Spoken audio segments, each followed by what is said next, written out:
बिस्मिल्लाहिर्रहमानिर्रहीम अल्हम्दुलिल्लाहि रब्बिल आलमीन व सल्लल्लाहु अला मुहम्मदिन व आलिहि त्वाहिरीन। असांजो बहस हली रहियो मआद जी कैफ़ियत जे बारे में। मआद जी कहिड़ी क़िस्म जो मआद थींदो, जिस्मानी मआद थींदो या फ़क़ति रूह जे ज़रिए मआद थींदो या न रूह ऐं जिस्म ॿई जेको आहे आख़िरत में ईंदा। अगरि इंसान जो इहो ई जिस्म उन जे रूह सां गॾु क़यामत में उथारियो वेंदो त पोइ अगरि जिस्म उथारियो वेंदो रूह सां गॾु त उहो जिस्म कहिड़ो जिस्म आहे, जिस्म फ़िज़िकी आहे या न जिस्म बरज़ख़ी ऐं मुजर्रद आहे, जंहिंमें मैटर न हुजे उहो जिस्म आहे या मैटर वारो जिस्म आहे। इहो तव्हांजे ख़िदमत में अर्ज़ु करे रहिया हुआसीं ऐं कुझु अक़वाल अर्ज़ु कयासीं ऐं हिकु जेको आहे पसंदीदा जेको असांजो कौल ऐं जेको सही कौल हुयो ऐं जेको वाक़ियत रखे पियो त इंसान रूह ऐं जिस्म जे ज़रिए क़यामत में मबूस थींदो, क़यामत में उथारियो वेंदो। उन मां जेके असां नक़ली दलील पेश करे रहियासीं क़ुरान मां हिकु आयत तव्हांजी ख़िदमत में अर्ज़ु कईसीं, ॿियूं आयात जेके दलालत कनि थियूं इन्हीअ जिस्म जे मोटी अचण ते, जेको फ़िज़िकी जिस्म आहे जिते फ़िज़िकी ऐं कीमियाई असरात थियनि था, इहो जिस्म आहे जेको मादी जिस्म आहे इन जे मोटी अचण ते दलालत कनि थियूं, उहे तव्हांजी ख़िदमत में अर्ज़ु कयूं था।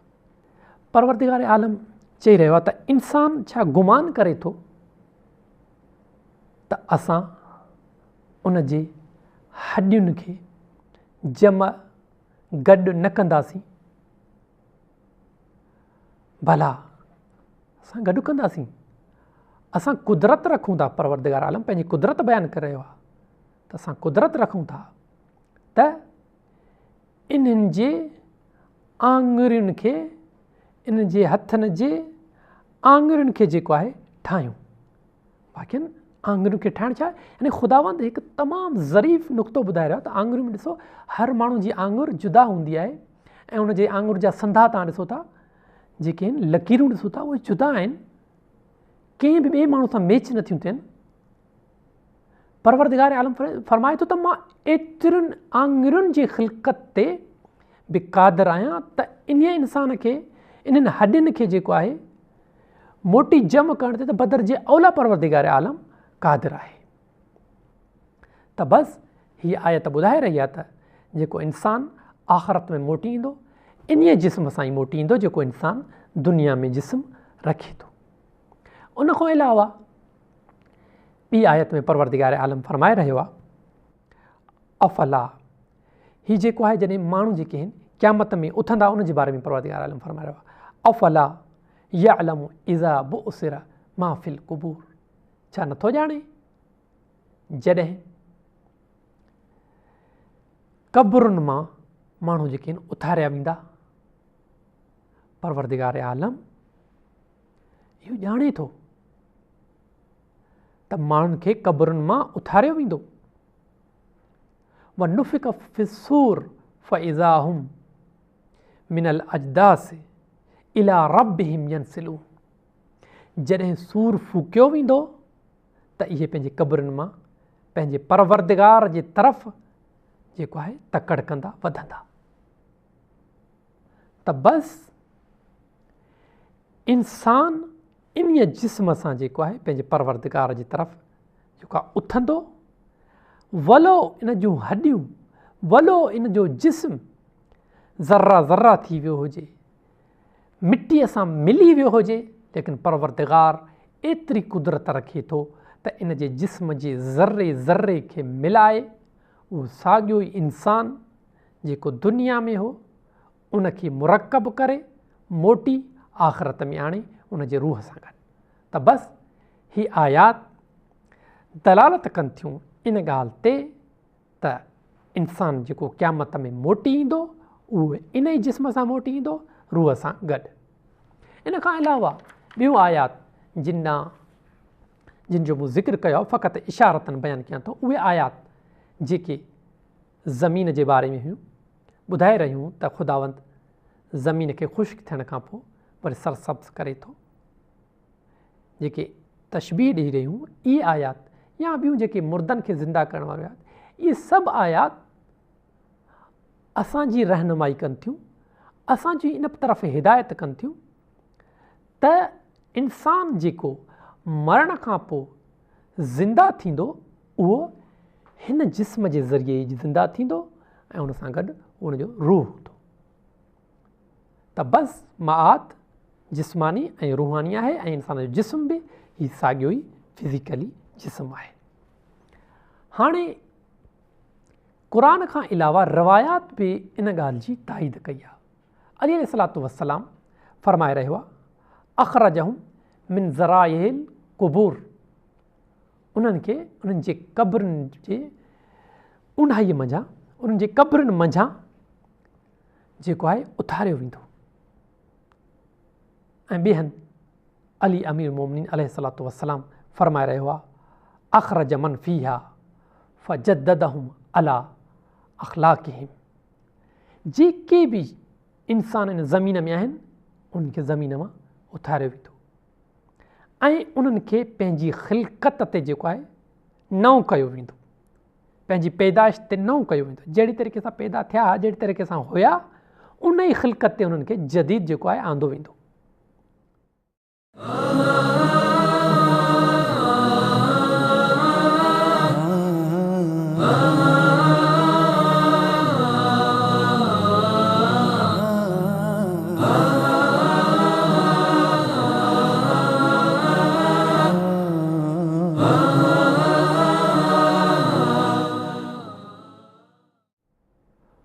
वजमाहुम बाद तफ़र्रुक़िहिम, ऐं इन्हनि खे गॾु कयो वेंदो इन्हनि जे जुदा जुदा थियण खां बाद। त बसि ही मौला जो फ़रमान बयानु करे रहियो आहे त भली इंसानु ज़र्रा ज़र्रा थी वञे, टुकड़ा टुकड़ा थी वञे, ख़तमु थी वञे, हिन मिटीअ में मिली वञे, लेकिन परवरदिगार एतिरी कुदरत रखे थो जो आख़िरत में इन इंसान खे इन ई बदन सां जेको आहे मबूस कंदो ऐं उथारींदो। ऐं ॿिए हंधि अमीर मोमिनीन फरमाए थो, वअलमू अन्नहु लैस लिहाज़ल जिल्दिर रक़ीक़ सब्रुन अलन नार वरहमू नुफूसकुम।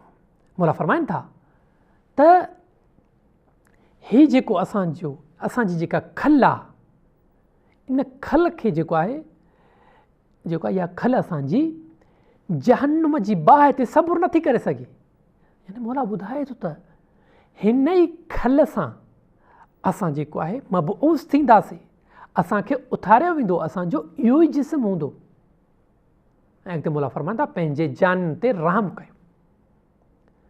बसि मौला जे इन्हनि फ़रमाननि ऐं क़ुरान जे आयात मां इहो साबित थिए थो त इंसान जो जेको मआद आहे हिन दुनिया खां हुन दुनिया में मोटी अचणु आहे, न फ़क़ति रूह सां, न फ़क़ति जिस्म सां, बल्कि उन जे जिस्म ऐं रूह सां गॾु आहे।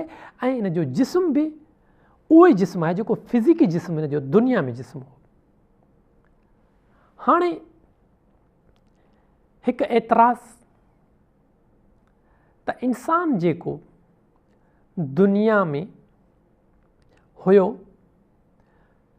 असां ॾिसूं था साइंस साबित कयो आहे त इंसान 8 सालनि में इंसान चेंज थी वञे थो। हुन जे बदन जा जेके सेल्स आहिनि उहे बितौर कामिल पूरी तरह सां जेको आहे तब्दील थी वञनि था।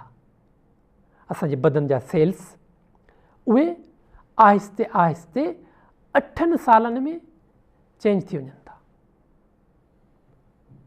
ऐं अगरि इंसान जो जेको इल्मु आहे या जेका ॿी मेमोरी जेका हुनजी बाक़ी रहे थी, उहा इन करे आहे त इन जा जेके ॿिया सेल्स अचनि था उहे पहिरियनि सेल्स खां जेको आहे उहे उन्हनि जूं ख़ासियतूं जेके आहिनि जज़्ब कनि था, उहे साॻियूं ख़ासियतूं जेका उन सेल्स में रहनि थियूं। त हाणे इंसान जवानीअ खां वठी पोढ़ाए पताईं इंसान जा जेको आहे मुख़्तलिफ़ जिस्म उन ते अची वञनि था। छो त इंसान जो जिस्म जेको 8 साल में चेंज थी वञे थो, उहो इंसान खे ख़बर नथी पए, आहिस्ता आहिस्ता उन जा सभु सेल्स, इहो साइंस साबित कयो आहे त जेको आहे चेंज थी वञनि था। पूरी तरह सां उनजो जिस्म 8 सालनि में चेंज थी वञे थो, उन जाइ ते ॿियो जिस्म जाइ गुज़िन थी वञे थो। हाणे एतिराज़ु करण वारो इहो एतिराज़ु करे सघे थो त बाबा हिकु इंसानु जेको आहे हिकु जिस्म सां गुनाह करे थो, मतिलबु घणा गुनाह करे थो ऐं उन सां सवाबु घटि करे थो। मतिलबु 8 साल मतिलबु हिकिड़नि 8 सालनि में हुन जेको आहे गुनाह घणा कया, सवाबु घटि कया। वरी ॿियो जिस्म थिएसि थो, उन सां जेको आहे सवाबु घणा अथसि, गुनाह थोरा अथसि। त हाणे इन इंसान खे अगरि कहिड़े बि जिस्म सां, जेके बि जिस्म अथसि, अगरि उन सां उन्हनि जिस्मनि मज़ा हिकिड़े जिस्म सां अगरि उनजो क़यामत में उनखे उथारियो वञे उन जिस्म खे ऐं उनजो हिसाबु थो वञे, त इहा नाअदालती आहे, नाइंसाफ़ी आहे, इहा अदालत जी तक़ाज़ा नाहे त हुन हिकिड़े जिस्म सां जेको आहे कमु अंजाम ॾिनो हुजे ऐं जेको आहे हुन खां जेको आहे जेको आहे हुनजे ॿिए जिस्म खां हिसाबु वरितो वञे। मतिलबु असां अर्ज़ु कयोसीं न त उन इंसान जा जेके आहिनि मुख़्तलिफ़ जिस्म थी वञनि था हुनजी पूरी ज़िंदगीअ में। मतिलबु अगरि ज़िंदगीअ जे हिकिड़े जिस्म खे आख़िरत में उथारियो वञे, हाणे अगरि हिन जे ॿिए जिस्म जेको आहे ॾोह कयो आहे, अगरि उन हिकिड़े जिस्म खां उनजो जेको आहे हिसाबु किताबु वरितो वञे त इहा नाअदालती थींदी, बेअदालत थींदी। त असां हिन जे जवाब में चवंदासीं त न बाबा अहिड़ी ॻाल्हि न आहे। असां पहिरियों चई चुका आहियूं त इंसान जी जेकी हुवियत आहे, इंसान जी जेका शख़्सियत आहे, उन जी सुञाण उन जे जिस्म जे ज़रिए न आहे। इंसान जी शख़्सियत जी पहचान ऐं सुञाण जेकी आहे उन जे रूह जे ज़रिए आहे। इंसान इन रूह जे ज़रिए ई जेको आहे ख़ुशी महसूसु कंदो आहे, ग़म महसूसु कंदो आहे, लज़त महसूसु कंदो आहे। ऐं अगरि इहो इंसान